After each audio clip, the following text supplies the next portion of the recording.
অক্ষয় কুমার বড়াল 1860 সালে ভারতের কলকাতার চোরাবাগানে এক স্বর্ণ ব্যবসায়ী পরিবারে জন্মগ্রহণ করেন। আদি নিবাস হুগলি জেলার চন্দননগর। বাবা কালীচরণ বড়াল, মা রানীবালা।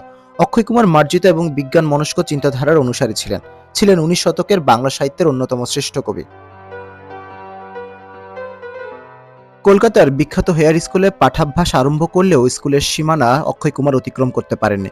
প্রাতিষ্ঠানিক শিক্ষা বেশি দূর অগ্রসর না হলেও আমৃত্যু তার পাঠানুরাগ ছিল অব্যাহত। কবি প্রমোদ চৌধুরীর ভাষায় তিনি যথার্থ অর্থে একজন স্বশিক্ষিত মানুষ। পেশা হিসেবে অক্ষয় কুমার চাকরিকে বেছে নেন। স্কুল ত্যাগের পর কর্মচারী হিসেবে চাকরি নেন দিল্লি অ্যান্ড লন্ডন ব্যাংকে।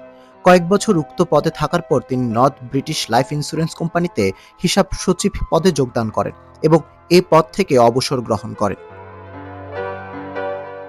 হেয়ার স্কুলে থাকাকালে অক্ষয় কুমার বড়াল আধুনিক বাংলা গীতি কবিতার প্রবর্তক বিহারী লাল চক্রবর্তীর কবিতার প্রতি আকৃষ্ট হন আর তাকে অনুসরণ করে লেখালেখিতে হাতে করি। অক্ষয় কুমারকে বিহারী লালের সাক্ষাৎ ভাবশিষ্য বলে আখ্যায়িত করা হয়। বাংলা গীতি কবিতার ইতিহাসে মানবতাবাদী ধারার প্রবর্তক হিসেবে অক্ষয় কুমার বিশেষ কৃতিত্বের পরিচয় দেন। পাশাপাশি তিনি বড়াল কবি নামেও পরিচিতি পান।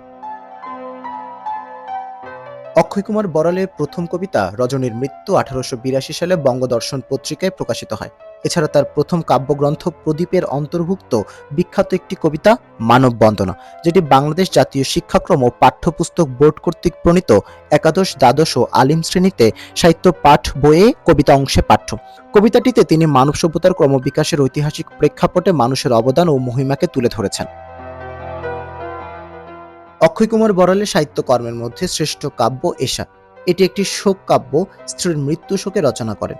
মৃত্যু, অসহ্য, শোক এবং সান্ত্বনা এই 4 পর্বে কাব্যটি বিভক্ত। প্রদীপ এশা ছাড়াও তার অন্যান্য কাব্যগ্রন্থের মধ্যে রয়েছে কনকাঞ্জলি, ভুল, শঙ্খ ও চণ্ডীদাস। তার কিছু অনুবাদ কবিতা ও গান রয়েছে। অক্ষয় কুমার বড়ালের কাব্যে আবেগের আতিশয্যের চেয়ে ভাবগত সংহতি ও বুদ্ধিদীপ্ত কল্পনাই প্রধান। তার কাব্য রচনার মূল বিষয় ছিল প্রকৃতি, সৌন্দর্য, প্রেম, শোক ও মানব বন্দনা। অক্ষয় কুমারের কাব্যে ইংরেজি কবি ব্রাউনিং এর বিশেষ প্রভাব যেমন আছে, তেমনি আছে বিশ্বকবি রবীন্দ্রনাথেরও। অক্ষয় কুমার বড়াল 1919 সালের 19 জুন যক্ষ্মা রোগে আক্রান্ত হয়ে কলকাতায় মৃত্যুবরণ করেন। মৃত্যুকালে তার বয়স ছিল 59 বছর।